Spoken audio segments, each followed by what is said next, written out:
Hi there, Tyler here from the Unemployed Architects from Bloomington, Illinois. This is my first attempt at recording a podcast I'm starting, the title being the Weekend Warrior Show Recap Podcast. Pretty long and wordy name there, but the objective of this will be me just talking about the past weekend shows, kind of our adventures from place to place, kind of going over the ups and downs of just playing shows all the time. So last weekend we actually were on a little break because me and Laura Lynn went down to New Orleans for a wedding. One of her family members was getting married, so that was a whole different experience. But I'm gonna fast forward or rewind rather. I'm gonna rewind back 2 weekends to when we played our 2-night show in Davenport, Iowa. This was our second time at this spot. The place is called Kilkenny's Pub, and both times we've played here, it's been, quite an adventure because it's a little bit more distant than most of our shows that we play. So it's a 2-hour drive, which is not a huge deal, but with my car, it's a little iffy sometimes. But this time we decided to go down a little earlier because the first time we ran late, like usual. So I got down there early enough to, get everything sound-wise set up since we had to do our own sound.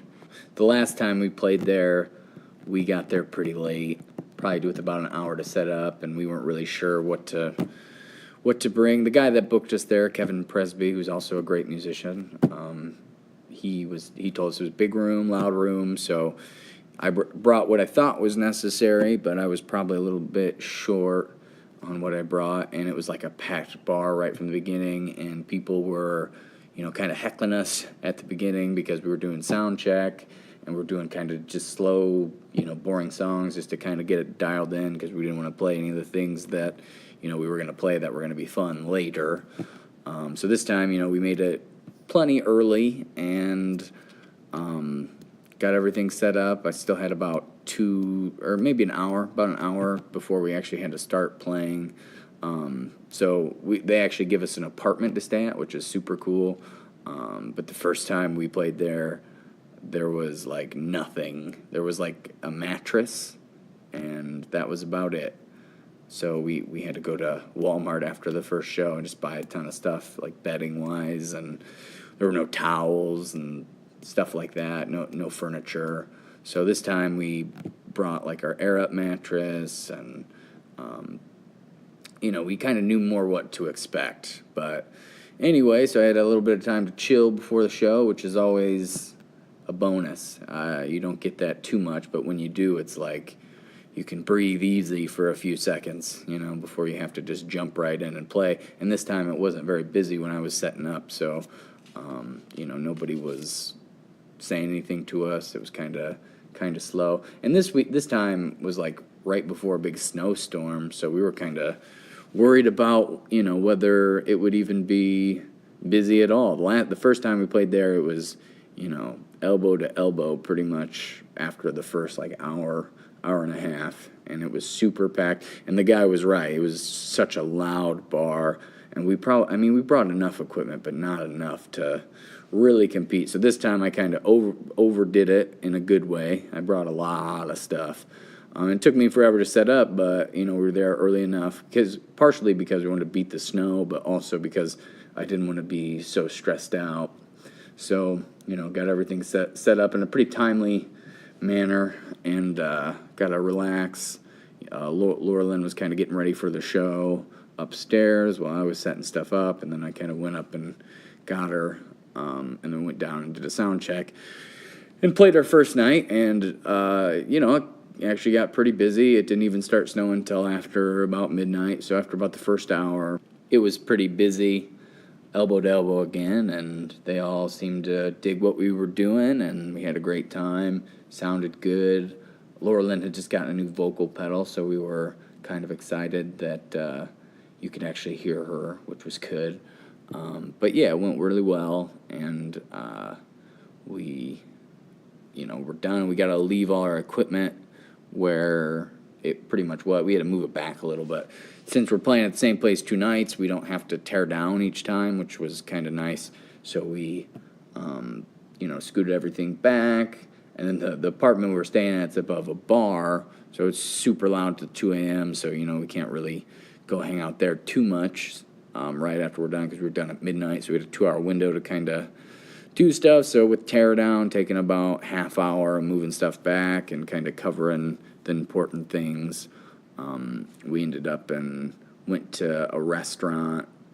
We went to a couple bars, but one of them had food, like late night food, and we got some food, and it turned out just to be so amazing. I wish I could remember the spot, but I can't remember the name. If Laura Lynn was here, she probably would know it, but it was like a little window inside of another bar that you just go up to the window, order your food to go, and walk it back. But we got these buffalo quesadillas, which were just like amazing.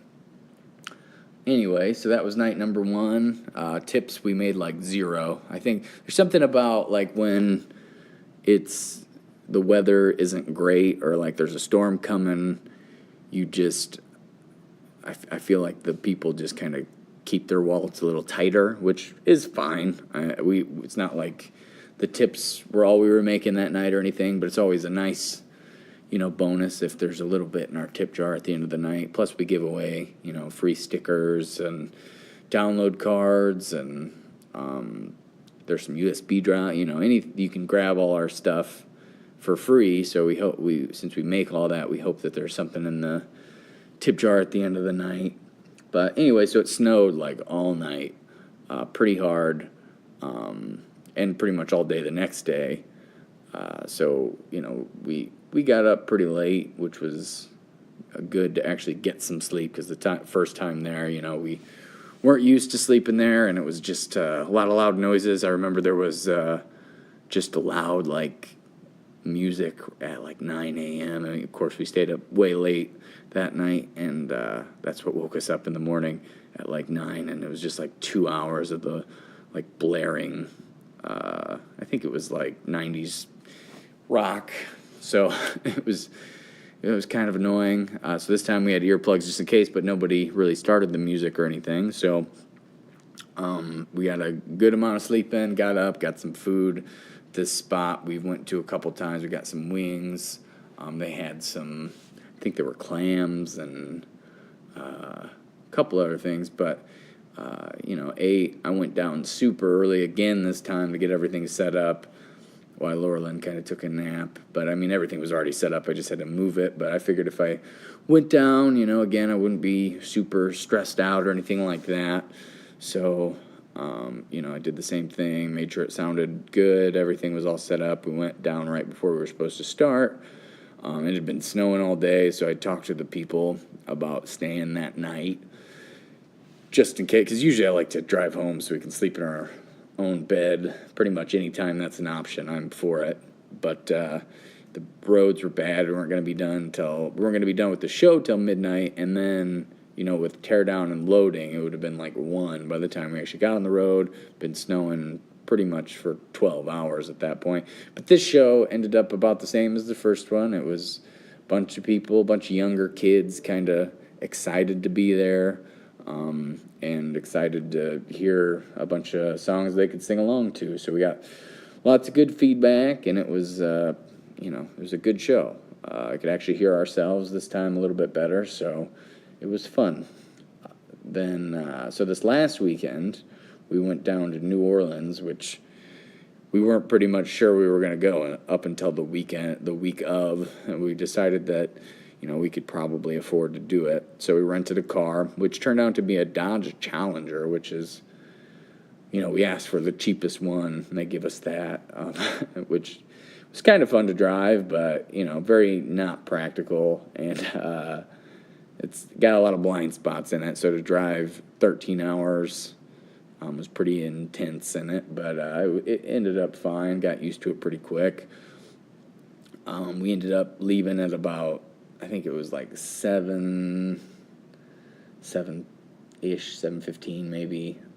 Got there around probably 8-ish, 8:30, somewhere in there. and it was actually Lockport. It wasn't New Orleans. It was a place a little further south that her family lives, and so we got there pretty late, hung out with the fam for a little bit, went to sleep, got up the next day. Her dad, Laurelyn's dad, used to live in New Orleans, and we kind of all decided, well, me, her, and him decided to go, which we were kind of iffy about, but the weather turned out to be just, like, amazing, and it was like, it would have been dumb not to, so we were like, yeah, let's just do it. So we did it, and he showed us around, and there was just so much cool stuff there, so many cool things to see. I'd never been there before. They had both been, and he used to live there, so, I mean, he could give us, like, a really good tour of everything, which was nice. He showed us all the kind of touristy places first, and we saw plenty of buskers out, which was pretty cool. Lots of just random music everywhere. Lots of art, just like galleries that you could just peer in, or you could go inside and walk around, and everything just looked really cool. So that was the first day.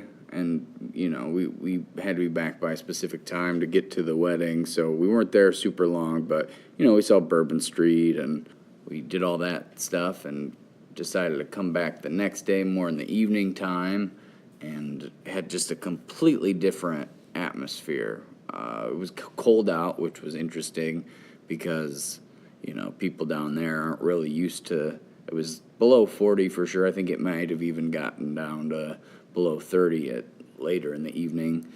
So, the people down there just weren't used to that at all. So I think it really kind of thinned out the crowd as far as walking around down there at nighttime, because I think it's usually pretty packed, a lot more anyway. So we walked around, and there was just like I would say like a Christmassy vibe. Like, there's so many lights, and then had that cold air, which at first I wasn't really a fan of, but the more we got, like, actually in the French Quarter and we're walking around, it just had this, like, really, really cool vibe to it that made me think of Christmas. And kind of like a Las Vegas vibe, even though it was much smaller scale, but just every place had their, lights on and sign out and all that. And, of course, we had to get our beignet with our chicory coffee. There's a famous spot down there that people rave about, and they were delicious. They were right to rave, I guess, because it was very good food. We had this thing called a muffalado, I think is how you say it, which was pretty interesting as well. And then, of course, the classic po' boys that they're famous for. We saw 2 second lines, which are like these kind of random parades that just happen. And I guess it's kind of a rare thing that they just kind of break into some songs and they march down the street, and you can follow them around and kind of sing and dance along. One, I think, was for a birthday, and one was for a wedding. So that was really cool, and a lot of fun energy there. And then we ended up at a little bar. I think it was like the Isle of the Bayou or something like that. And they were real swampy music, like, I don't know how to describe it. They definitely had an accordion frontman, a spoons player, a drummer, and a bass player. And then they would let just kind of random people get the washboard on and kind of play along with the band, and people would get up and start dancing, and everybody would kind of clap along, and it was just a different kind of music than I have been exposed to. And it was, he would sing in French sometimes and do kind of some more traditional stuff for that area, and it was just all around cool.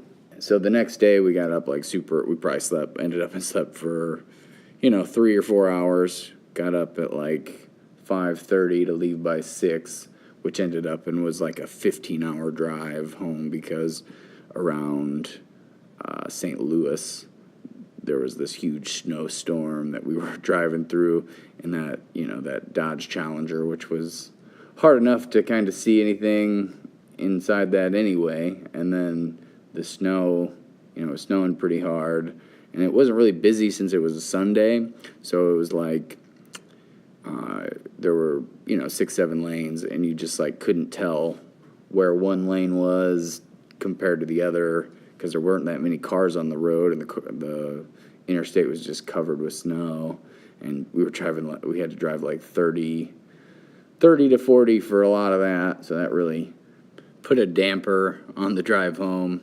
And that's kind of always the worst time for you to have a delay like that, because you're excited to finally get home, and you get a 3-hour long delay. So made the ride home a little rough, but it was nice to get home and then turn around and back to the work week. So anyway, this has been the Weekend Warrior Show Recap Podcast. I'm Tyler from the group The Unemployed Architects. If you listen to this, thanks. Again, it's my first time doing a podcast, so I know there were a lot of ums and likes and all that stuff, but hopefully I'll get better at it the more I do it. Anyway, that was our last couple weekends, and I will try to update you guys with new shows every weekend. So thanks for listening. Have a good rest of your day.